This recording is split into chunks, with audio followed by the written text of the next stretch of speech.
This is The Jump Around with Jim Rutledge and Pablo Iglesias, streaming live on the ESPN Madison YouTube channel. And this is The Jump Around 3.0. I am Jim Rutledge with Pablo Iglesias. Pablo went back to the original 3.0. Okay. Well, we were at like 17. We were at 18. I was just saying numbers. I think last time I said 70-something, but he's Pablo Iglesias. I'm Jim Rutledge. We're in the Everlight Solar studio. We have a fun show today. Montee Ball is joining the show a little bit later. But if you missed any of the shows in the past, you can find them on the new ESPN Wisconsin app, and you can find them on the ESPN Madison YouTube stream. So, Pablo, happy to have you today. Excited to talk to Montee Ball. And we have today's show is mostly dedicated to Luke Fickell. And I think it's a good time to look into Luke Fickell. And Pete Thamel from ESPN had an opportunity to sit down with Coach Fickell, and a lot of interesting stuff came out of it. I wouldn't say a lot of it is groundbreaking, but I think it's worth reiterating, and Pablo, take our time to kind of dig in a little bit today. So that's what today's show is going to be. If you're watching live on the YouTube stream, you can chime in with any comments, anything from that article you want us to dig into a little bit deeper. But I'm going to start, Pablo, and I'll say this. Most of this I feel very excited about. And Fickell is saying the right things.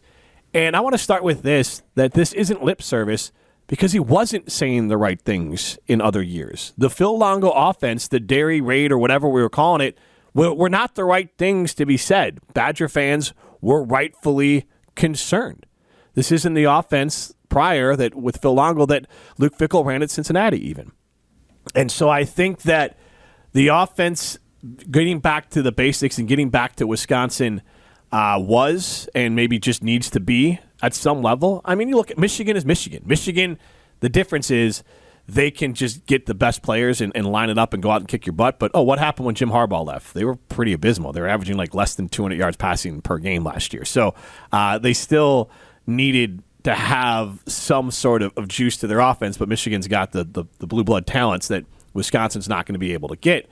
But that being said, that some programs are going to have to stick to their bread and butter, and getting out of them, I think, over the long haul is not necessarily what's going to work. Now, I'm excited that Jeff Grimes, who's coached at Baylor, and at BYU, and then obviously at Kansas last, that's a good mix of he's had to run the football when he's got the talent to run the football, and he can throw the football when he has the talent to throw the football, and he wants a balanced offense, and it's not lip service. Because with Phil Longo, it felt like we're just going to hand it off because we just need to hit a certain amount of handoffs. We're not going to scheme it up. We're not going to block it up. We're not going to do a lot with it. We're just going to have them to try to keep the defense honest. And so that's why this time around, Pablo, I am excited about, and we'll get to them right now, some of the quotes in the lip service that Luke Fickell is paying and Jeff Grimes is paying to fixing this offense. We'll get to the defense too, but fixing this offense, to me, the Badgers maybe have recognized they play in the Big Ten, and that, yes, it includes USC and UCLA and the Oregon Ducks and some of these teams that could be really fast,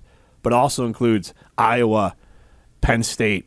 You have, obviously, Nebraska, Rutgers, some of these schools, Minnesota. You have to beat them to be able to maintain your base. And I think that's what Wisconsin's trying to get back to is we'll all feel good if they beat Iowa. We'll all feel great if they beat Iowa, Minnesota, and Nebraska next year. Yeah, I'm right with you on the excitement. This, ironically, when they started out with the air raid and everything, it felt like that was the fan service for the broader of college football, where it's you want to run fast, you want to air it out, you basically want to make it look like a video game out there. And a specific group of Badger fans were like, why can't we do this? Yeah, and I don't think there's nothing wrong with going back to your roots, but I still feel like that you can evolve over time. Just because you're ground and pound, that doesn't mean that it's always going to be like that. There are ways that Jeff Grimes, I'm sure, could evolve this offense. But, yeah, as a whole, too, I feel like that it's not even the fan service types of quotes anymore. I think we talked about it last week, even with Ben Bruss being in here, it just feels like, for me, it feels like we're getting much more of a raw version of Luke Fickell. He's just more so ready to go. And I think that you even felt a little bit of the tension towards the end of when Longo was dismissed, that there was not too much. It's you and I, fellow Bears fans too, with Shane Blackman, or not Shane Blackman, our teammate Shane Blackman. Yeah, what did Shane do? No, not Shane. Shane Waldron. Shane Waldron. Shout out Shane Blackman, our teammate. Shane Waldron the offensive coordinator for the Chicago Bears, or former at the time, where it was like he wasn't even communicating with anybody. And it felt like that Luke Fickell wasn't straightforward with it, but he was also saying that there wasn't a lot of like communication between he and Phil Longo towards the end of it. So it's like, okay, what the heck's happening here? So now it's like, again, feels like that we'll really have to see exactly what happens once they hit the field, but it seems like that they're more in sync. This is a guy that fits that Wisconsin mold a little bit more, again, that ground and pound, but isn't afraid to utilize his wide receivers either. I don't know why, and I don't know if Luke Fickell will ever say this, but it felt like he, in his mind, felt like he needed to bring in Phil Longo to get recruits, to be different here or win different here. Like, I think he just thought he got away from himself, and that's a lot of what these quotes are about in the Pete Thamel article on ESPN. Of like, he got away from what he believed in. He's an Ohio State guy, played nose tackle at Cincinnati.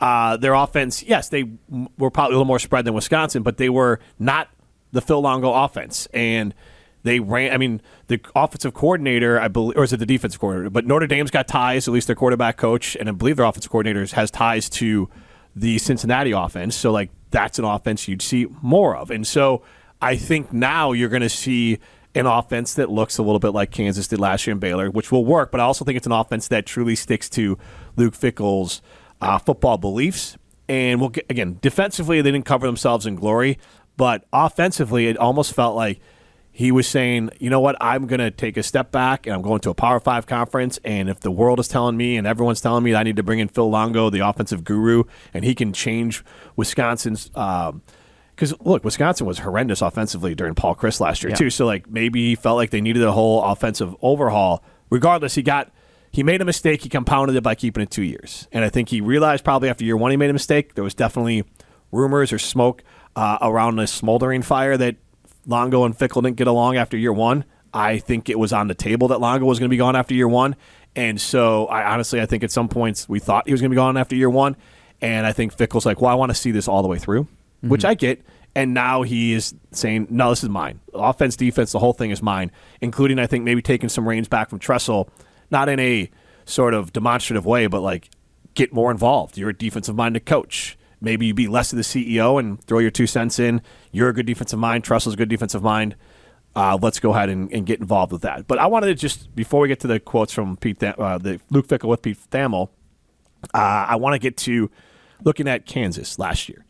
So Jalen Daniels is a talented quarterback, and he did not have a great season last year, and he still was better than what the Badgers turned out at the quarterback position. The Badgers leading, and the stats are almost identical. So the Badgers leading passer was Braden Locke with 296 attempts, and we had Jalen Daniels with 300 attempts. But Jalen Daniels completed almost 2,500 yards in passing, and Braden Locke was under 2,000.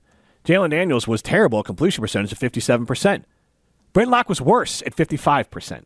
Touchdown to interception ratio, I'll give that a wash, 14-12 for Daniel, and it was 13-10 for Braden Locke. And Daniel's a talented player, but not the year that they were hoping for. But, oh, by the way, he combined total yards just under 3,000 because he ran for 447 yards. And his combined total touchdowns would have been 20 total touchdowns to 12 interceptions. So Braden Locke doesn't have that aspect of it. I don't know if Billy Edwards will be able to repeat the Jalen Daniels sort of rushing numbers, but he is a mobile QB. Then you look at the running game. Devin Neal, 1,200 yards. He was drafted basically 6 yards per carry and 16 touchdowns. You have the Badger leading running back, Tawee Walker, with 864 yards. He's gone 10 touchdowns. The Badger team scored 19 total touchdowns on the ground, and they ran for 1,800 yards. So just Neal himself almost did it. So when you look at Kansas, they ran for 2,545 yards, and they had 29 total touchdowns. I think 2,000 yards at close to 5 yards per carry, and I would say 20 touchdowns is a fair bump for Wisconsin. That would be a massive improvement over last year running the football and a downgrade from last year at Kansas for Jeff Grimes. So if you kind of shot the middle of like, all right, maybe we won't be able to hit the ground running year one, pun intended, with Wisconsin, because at Kansas, it was 2,545 yards rushing. That's amazing. I'll be happy with 2,000 yards rushing this year just because Badgers didn't have that last year. 5.5 yards per carry. That's really good. Get over 5 because you were basically at 4.5 last year. 29 touchdowns. The Badgers had, what did I say, less than 20. So get me Get me to 25 touch. Get me more than 20 touchdowns on the ground. Give me more than 5 yards per carry. Give me 2,000 yards. And this Badger football team is competing in a lot of games and winning some of those games against the Iowas, Minnesotas, and Nebraskas of the world. Yeah. What stands out to me when you have those numbers, and you mentioned it a little earlier in the show, when you want to beat the Blue Bloods, when you want to be one of the top dogs in the Big Ten, in this expanded Big Ten, is we saw a lot of opportunities where Wisconsin just beat themselves last year. That's where it really starts. That's where it starts with the personnel. That's where it starts with figuring out what your scheme is. Just reading the number of quotes here that we have from the Pete Thamel discussion between he and Fickell is like, it seems like that there was this loss. There was this loss in trying to figure out, what the heck is this team doing? What is their identity? What is happening on this field? Yeah. I think we've asked that. I don't even know what we would want to set the over-under at, or what. I'm sure the over definitely hit if we set that in the preseason last year with the what the heck is happening on this field, and is this team finding its identity? I feel like that's just been the theme over the last few years too, even like after Chris was fired, and then it's just trying to figure out, yes, Jim Leonhard was in a strange situation with the interim, trying to figure out if he was going to be the head coach of this team moving forward, and secondly, trying to figure out that identity in real time. Then when Fickell comes along, you have the air raid, you hope that it all happens, and then it's just not clicking, and then you have that identity crisis, if you will, trying to figure that out. And now it seems like we're getting closer. I mean, I want to feel cautiously optimistic about this group. I want to feel good, but I think at least just from when it's reading the quotes and even just feeling like how confident Luke Fickell is speaking more so whether, wherever it's been as of late throughout this spring ball process it seems like that there's much more of a better grip of what this team is going to look like from an identity standpoint. But going back to what I was saying, it's just about they need to stop beating themselves. I know that it sounds like coach talk and it sounds like cliches, but that's legitimately what had happened so many times. You fumble the ball on this opportunity. You call the wrong play here. You're running out of shotgun, 4th and 1, in a 4th and goal situation, like when you're 3 yards away. All right, I don't know exactly what the scheme looks like there, but we got to be smart here. I know that I think Barry Alvarez has even pointed it out too. It's like, why is no one under center? So again, it's those small things of you got to stop beating yourself. You got to start. Can't turn the ball over. You can't go 3 and outs consistently. You got to make sure that it starts with knowing what your identity is. And again, moving forward with this, I'm excited to see what Jeff Grimes is going to do. I think this fits a little bit more too, with the offensive line. I think the offensive line too. I was having conversations about this. I think Longo's scheme works if you have the right guys. I think based off of the linemen that Wisconsin recruits, they're more of your bigger guys, and not saying that they're not athletic, but they're used to a different type of blocking scheme, whereas Longo was almost kind of like what Ben Johnson does sometimes too over in the NFL, where he moves guys all over the place with his offensive linemen. So it just doesn't feel like that's what Wisconsin's linemen in terms of recruiting have done. So I think it's like putting a first baseman in center field or putting a catcher in center field. It's completely different. So that's where I feel like that it's slowly moving closer to that right identity where Jeff Grimes can help bring them back to Wisconsin football, but also evolve a little bit too, based off the numbers that you read. Right, and that's what I think what Badger fans who were maybe excited about Phil Longo wanted was that, and I don't know what happened. Paul Chryst, and maybe it was the personnel or maybe he just didn't trust everything. When they had Russell Wilson here, that offense was explosive. It had big plays. It ran the ball a lot. It had motion. It had some pro scheme things to it. It had some spread aspects to it. We didn't see that when Paul, especially the last few years as Paul's head coach. And I will go back to this, that Paul Chryst is a very good offensive coordinator, and maybe even 10 years ago, could have been a good college. I think he's an excellent offensive coordinator. He could have been a good college coach 10 years ago. And I think what has happened is that the recruiting, I'll go back to it, the Badgers didn't have the talent that we thought we did. And now you had a new coach come in, and Fickell, again, self-inflicted wound by moving on for some players or changing the offense out. He pushed out some players who were talented, like Graham Mertz and Chimere Dike, and in the thoughts of bringing in players who he thought would fit the system better and be better players. And obviously that toll has been paid, and we have to just kind of let that lie, and now we have to look forward. If you want to be optimistic, you say, okay, Fickell, and we'll talk about this later, we had Ian Fitzsimmons. I talked to him at the NFL draft. He was singing the praises of Luke Fickell.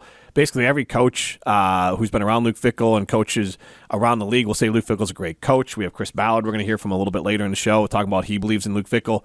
So I think we can take all that and say, you know what, we're going to give Fickell the benefit of the doubt because he made a mistake on offense specifically where he tried to come in and change the entire culture. And I'm not mad that he tried it. I'm happy that he realized it didn't work. I wish he would have realized after year one, but I'm happy he realized it's not working. And hopefully he didn't realize too late for his job security here at Wisconsin. But I am happy that he has realized that. So then you take into, just a small thing here. Let's back to Kansas. The yards per completion at Kansas were 8.2. At Wisconsin, it was 6.5. And so it's a team that's going to push the ball down the field, the Badgers, and they're going to run the football. And now they have some players who I think can run the football, and whether that's Jones and Darian Dupree and Yakimelli, I think all three of them are going to get into this running game. I think all three are going to serve different purposes. When you look at Darian Dupree, he is, I would say he could be upper echelon Big Ten as far as a pass-catching running back. From all accounts from camp, Dylan Jones seems like the running back who could be the traditional back, at least first two down back, in this offense where you're going to give him the ball and he can fit this blocking scheme. Then you have Yakimelli, who I think is kind of a gadgety type player, and he can do a little bit of everything. And now you have those three. If they stay healthy, then you have something to build on. And then the passing game too. I think the receivers are going to have bigger games. So let's moving forward here. One of the things that I was excited about, and you saw it when they brought in Grimes, the recruiting changed. And I know they were all upset that Koziel left, but I'm not mad at him for leaving because if my timeline is correct, he was technically either here, was Grimes in place when Koziel, or it maybe just had happened? Yes. Okay, yeah. But the process was already down the road, and maybe when he got here, he realized that the offense that Grimes wants to run is not the offense that Koziel wants to play with, because I do think that the recruitment for Koziel was deep before Grimes was here. And so I do think that we'll just call that a mismatch of fit. And maybe the same thing happened with, is it Hamper, who went to Cal? Or? Yep. The Idaho guy who went to Cal, yes. So those two I'm going to chalk up to, that's just how it rolls, and they didn't have the roles they thought they were going to have, and they're unhappy, and they're going to move on. I don't think that's the end of the world. Yeah, and when you see these guys come up from the FCS Group of 5 level, and then they transfer out of Wisconsin, go to a Cal and a Houston, yep. I'm not too worried about that. If they had gone to Penn State, Ohio State, something like that, I feel like that would have been different. And maybe they thought there would be more of a spread fit at Wisconsin with Grimes, maybe a little bit more. Or maybe they just misread the situation. Whatever it was, no harm, no foul. But when I look at the players they brought in general on offense and on defense, they've brought in guys who fit this scheme specifically so they can switch quickly offensively, because I think you're going to get the offensive linemen. I think that the way that Grimes is going to coach them, you're going to do exactly what they want to do, which is they want to get their hands on someone and move bodies, because that's the big knock on when you look at a spread offense or the Dairy Raid or the Phil Longo offense, is you're kind of blocking to a spot, and you're trying to it's almost like judo and karate where you're trying to misdirect people and use their momentum against them. And that's not what most offensive linemen want to do. And I think that getting back to the road grading, let's just pick a guy up and move him, that's going to help the run game immediately and make the run game simpler. And I think they're going to beef up these guys. We talked about it. We talked about the off-season conditioning. We saw it on defense. We'll get to that in a minute. But on offense, these guys got bigger. And then you have Vinny Anthony, who can be the guy over the top. Kekahuna can be a traditional slot guy. Tight ends are very much a question, but they have some talented players there that were already here that hopefully, whether it's Ashcraft or Booker. I think Jackson Aker, too, is listed as a tight end now. Yeah, so a couple different guys there. So when you have all of those fits together, that's exciting. And I think Grimes is going to, I think it's a police term, or maybe it's just a general term, but KISS, keep it simple, stupid. Mm-hmm. You don't have to say the stupid part of it, but I think the Badgers' offense. My fourth grade teacher did say that a lot, too. So. Yeah. Not great to say stupid to kids, but in general, I think that their offense is going to be KISS, keep it simple, stupid. That it's going to be, you're not going to know exactly what they're going to run out of it. It'll be a lot of play action. It'll be a lot of running, and it'll be a lot of using the run to set up the pass and taking those explosive options when they're available. And then, yes, you're going to need Billy Edwards to hit Vinny Anthony when those plays are available and hit them in stride so they're touchdowns. You can't win without chunk plays. That's still a true thing in football. But the Badgers kind of forgot you also need Like you need the singles and doubles before you hit the home runs, and it just felt like every play under Phil Longo was designed to only be a home run. Yeah, and it's a quote that sticks out to me, and in general, like this comes to mind too, is like it feels like not that Luke Fickell was trying to avoid accountability. It seems like he's really taking accountability much more head on now. This within this offseason heading into this fall. Like it seems like he is not just like trying to say the right things to remain or keep himself accountable, but he is saying like the true raw things when it comes to accountability. And one of the things in the article was on the scheme last season, no scheme can override the true physicality and the mentality. I remember last season too, he was said, it's not just about going through the motions. It's not just about showing up to practice. Like I think it was almost an intense moment, too, that saying that these guys need to know that it's also about winning the 50-50 ball. It's not just going for the 50-50 ball and seeing what happens. You got to do everything that you can to try to win your matchup. It's just that 1v1, and that's where the intensity, that's where the physicality comes in, and it felt like that even if they were practicing hard, I mean, you got to practice how you play, too. But it just didn't seem like that it translated at all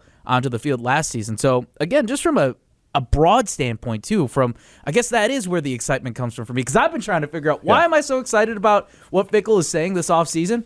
Well, it's because I think he's heading straight into being accountable, and he's like, I'm going to remain at myself, or I'm going to keep myself accountable for all these actions, but at the same point, I need to make sure that we need to get better, and we need to bring Wisconsin football back to the top of where it once was. I love that. And I think one of the people that, or I shouldn't say I think, I know one of the people that does believe in Luke Fickell is Colts GM, former Badger player and student assistant, Chris Ballard. He joined the Great Dane Huddle, which is a show that features Barry Alvarez. He joined that 2 weeks ago, and I want to share that video, Ballard giving a vote of confidence to Fickell. It's great. Luke's a good coach, man. And I think people – look, we are in an instant – we want success right now. Nobody wants to build anything anymore. I can tell you this. Going into Cincinnati and then knowing Luke at Ohio State, he knows what he's doing. He knows how to build a football team, and he will get it going in the right direction. I told him, like, that team in Cincinnati had – I think they had 9 guys drafted. Alec Pierce – like nobody else, I can't think there's maybe one other team that recruited Alec Pierce. Sauce Gardner.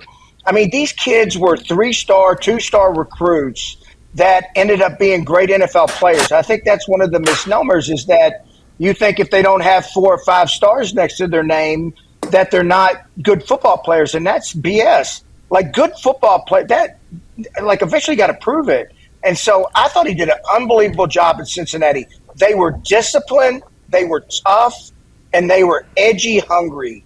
And it's going to be fun to watch, the transition, especially with the new offensive coordinator and what they do. But look, I believe in Luke.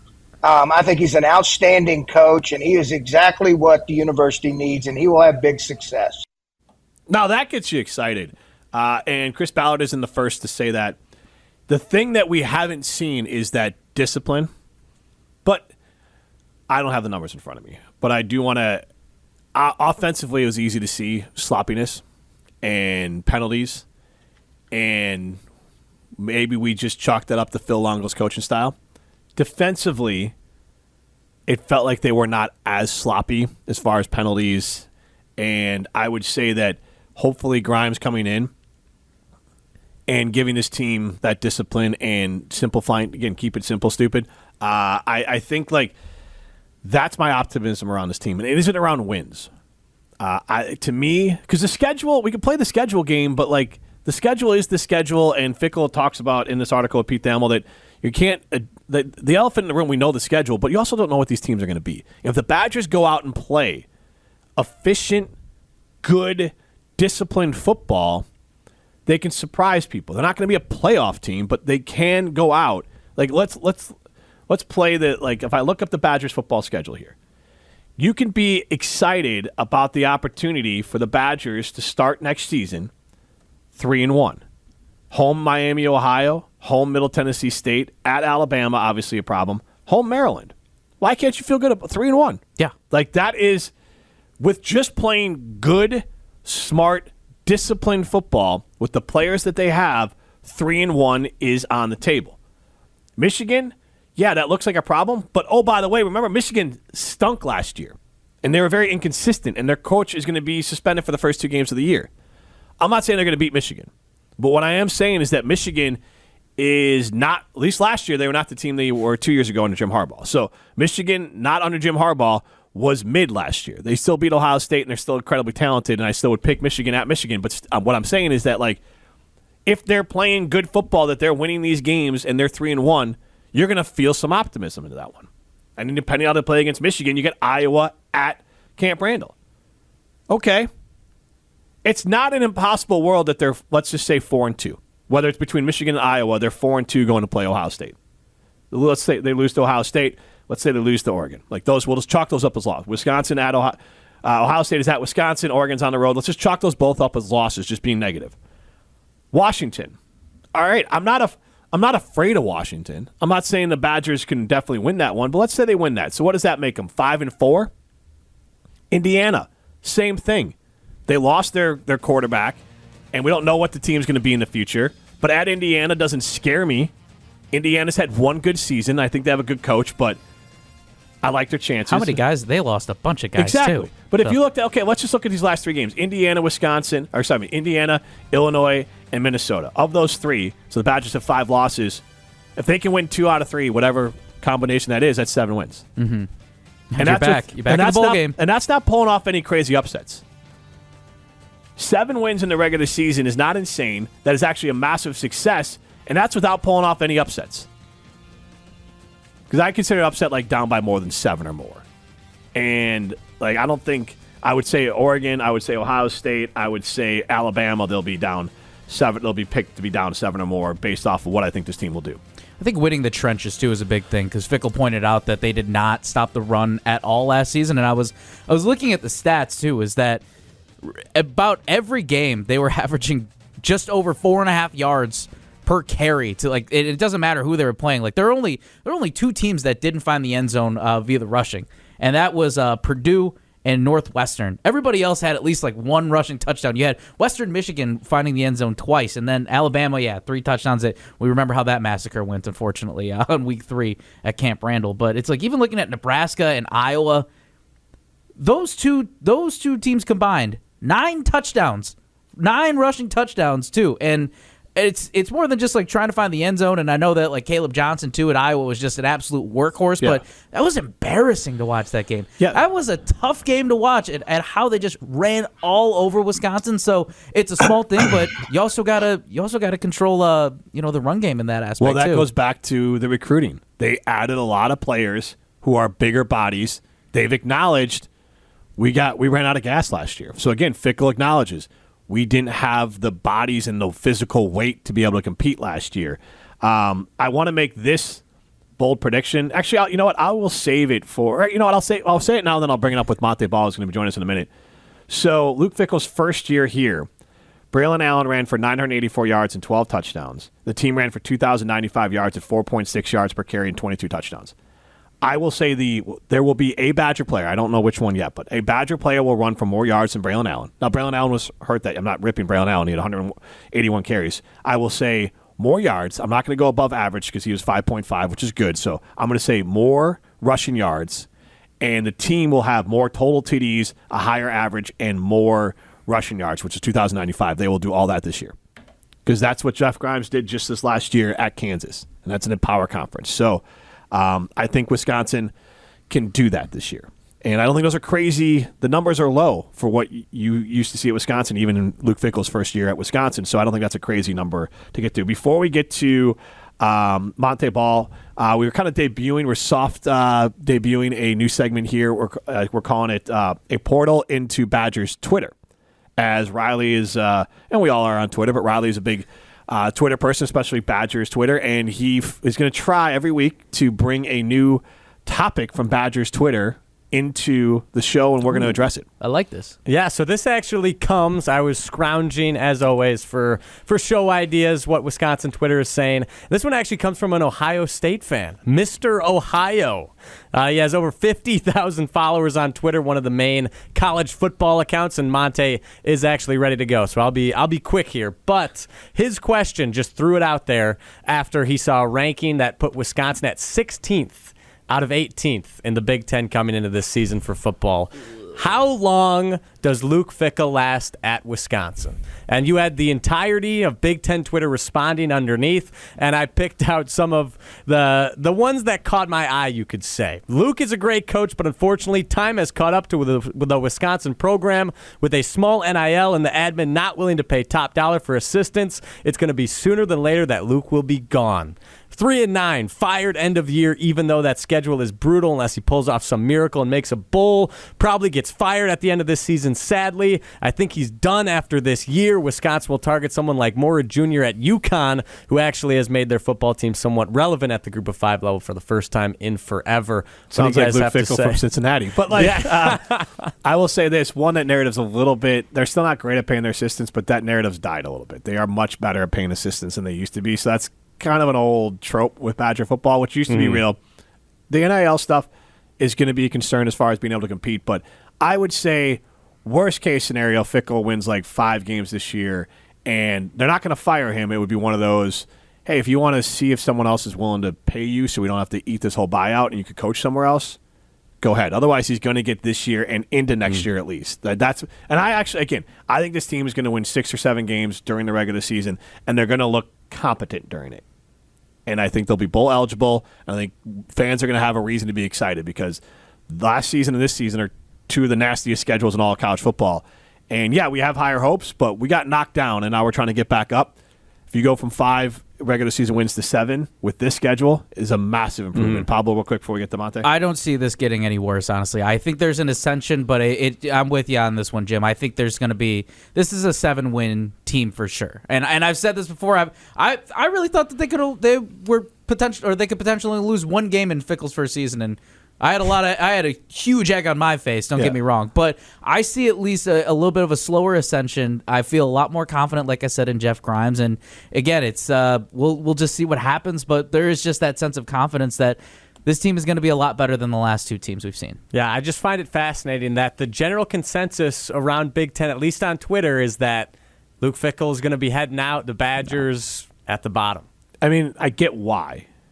But, again, it's a lot of outside looking in. I'm going to try to be optimistic. We're going to be joined by Montee Ball in a minute here. But it's Steinhaffel's Memorial Day mattress sale. Save up to $900 on select adjustable base sets. Plus, get up to $300 in Steinhaffel's cash and take advantage of Steinhaffel's special 60-month financing.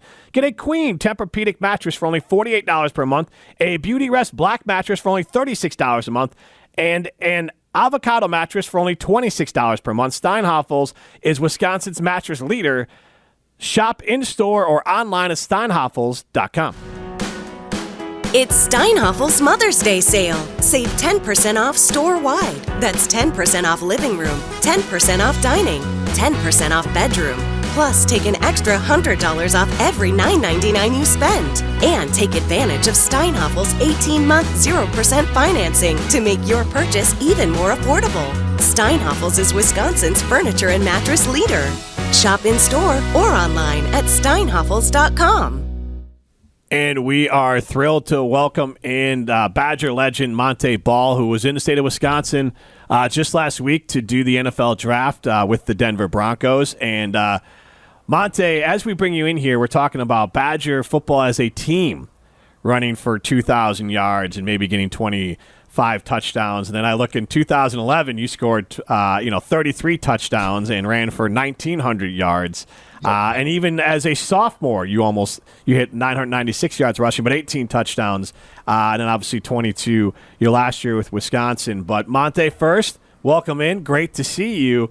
And we'll kind of just jump into what Jeff Grimes can bring, because that's what we looked at. At Kansas, the team ran for 2,500 yards, 5.5 yards per carry, 29 touchdowns. Like that to me, and I imagine even more so you as a former Badger running back, that seems like music to our ears as Badger fans. Absolutely. As always, guys, thank you so much for the invite, for having me here on the show, and obviously, you guys, what you were sharing earlier. Yeah, obviously that's the news, right? That's what's hot right now. Jeff Grimes coming in. One thing I will say that I absolutely love about the guy is first impressions are important. And so he texted me, James, Melvin, all in a group chat and mentioned that he's looking forward to bringing back that identity that we have seemed to have lost, right, on our offense, that firepower that owning the trenches, right? That dominating these teams and imposing our will. It's literally what he was texting us. And so I'm excited to see how he's going to implement that into this next season. Just a quick follow-up on that one. Did those texts come from the previous offensive staff? Well, no. I mean, they came from. No, I'm saying that because I think it's important that Jeff Grimes comes here and understands it's not just lip service. I'm going to reach out to our pedigree of Badger running backs and say, we are going to be something that you're proud of. That speaks to two parts. One, it's not just lip service from Fickell and his team saying we understand what Badger football was. Now they're actually putting actions behind. We understand what Badger football was, and we need to make sure that those players are excited about what we're going to do, and we're bringing it back. That's why I'm not trying to get Phil Longo in trouble, but I would have been blown away if you got that text from Phil Longo. I will say that Fickell did reach out when he obviously took the position. He spoke with, obviously, Melvin, spoke with myself as well, and we actually had something lined up where I was going to speak to the team, but my schedule got all crazy. But long story short, I'm really excited to see what Grimes is going to do. Obviously, as what you stated, right, the run game was well. They did a great job there at KU, and obviously I'm excited to see how he's going to implement it here because we lost that identity, Jim. We lost him. Yes. So, yes, to Grimes, I'm excited that he reached out, that he understands that the history here is important. Montee, also congratulations, too, on getting inducted into the College Football Hall of Fame. I mean, I'm sure that I could see it, too, from that smile from ear to ear, man. To walk us through, I don't think we've talked to you since that moment. Take us back to that moment when you got the initial call, when you got the news. What was the first news like for you when you found out? Yeah. It's always great chatting with you guys. So, again, thank you so much. But, dude, man, I was, I work a job. I'm a regular dude, and so I was going to get some lunch, right? I was driving to Starbucks, actually, to coffee, terrible coffee, but that's where I was going.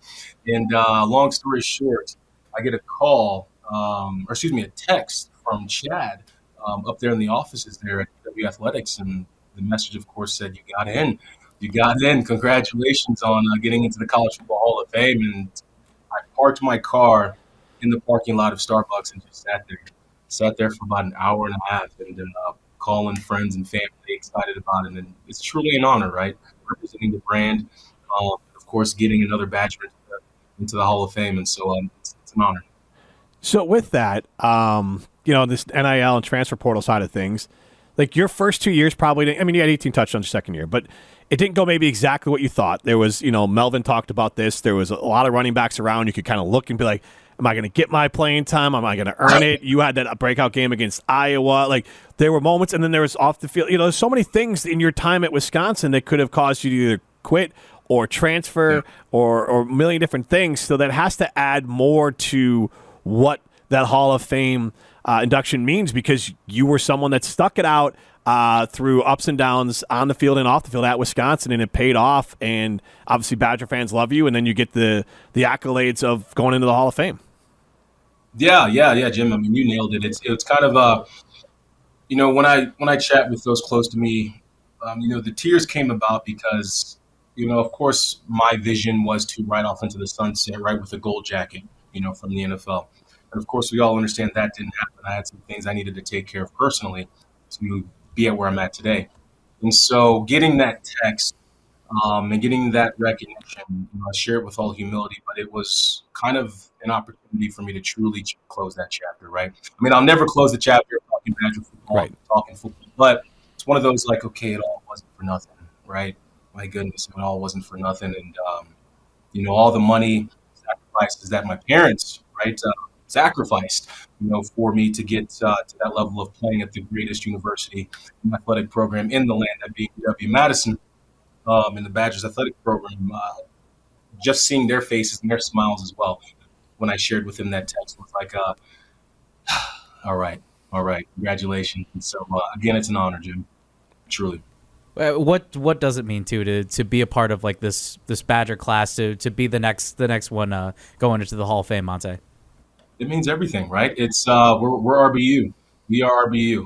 That's what it is. That's what it's going to be, and we're going to continue that tradition. And so, as I've mentioned on stage when I called out the name for the draft, I said, this is ours, Badger fans. Like, congratulations to us, right? You were cheering me on. You were showing up. You were rooting for us, right? You were providing us with that encouragement, that literally that fire that we needed, right? Running out of the tunnel, you screaming our names and cheering for us. And so, again, this is ours. I share this with every single Badger fan, and of course, the guys that I played next to and the coaches as well. We got another one into the Hall of Fame. And talking with Montee Ball, you have a book still available on Amazon, Nowhere to Run, Discovering Your True Self. Yep. And I also, we kind of restarted this conversation because you're doing some work and helping out the great folks at Journey Mental Health Center in the Madison area. So I'll kind of give you the floor on it, but mental health, look, I think now more than ever, people are understanding and accepting of mental health, and I think COVID's shined a spotlight onto that, and I think everyone understands that it's important to address it, but I think it's also important to let you dig deeper into what it meant for you to be able to address mental health and what it means for you to advocate for addressing mental health. Absolutely. Really appreciate it, by the way, too. And so, yes, I'm teaming up with Journey Mental Health. We're putting on, it's called the Fireside Chat, hosted by Kristen Bray. And it's going to take place May 14th at Cooper's Tavern from 6 to 8:30 p.m.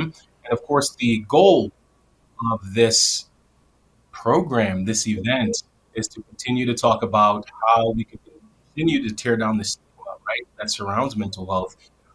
The stigma that keeps people quiet and suffering in silence. I was one of those guys that felt as if I had all the answers, but obviously we all know that I didn't, right? And so it's an opportunity, of course, to raise funds for Journey Mental Health so they can continue, right, to provide these service lines for communities.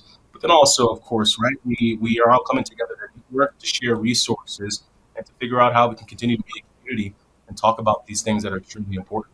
And so, again, it's at Cooper's Tavern, May 14th from 6 to 8:30 p.m., and you can get tickets at Journey Mental Health's website. And so I really appreciate this opportunity to share that. Yeah, Montee, throughout this mental health journey too, what is a piece of advice, whether it's somebody that's in your shoes or just in general that's struggling to reach out, what is the piece of advice that you would give to them that really helped you throughout the beginning of the journey that's brought you to where you're at now? Absolutely. I think it's it's kind of like a tough love approach, right? With respect. I always have to say that part, a respectful, tough love. At some point, you have to understand that if you don't want the help, then it's going to be difficult for others to help you. And so you have to understand that in order for you to change things, you have to change things. And so for me, it was difficult to look myself in the mirror and say, like, wow, yeah, I did that. I did that. I need treatment. I need help because this is not who I am.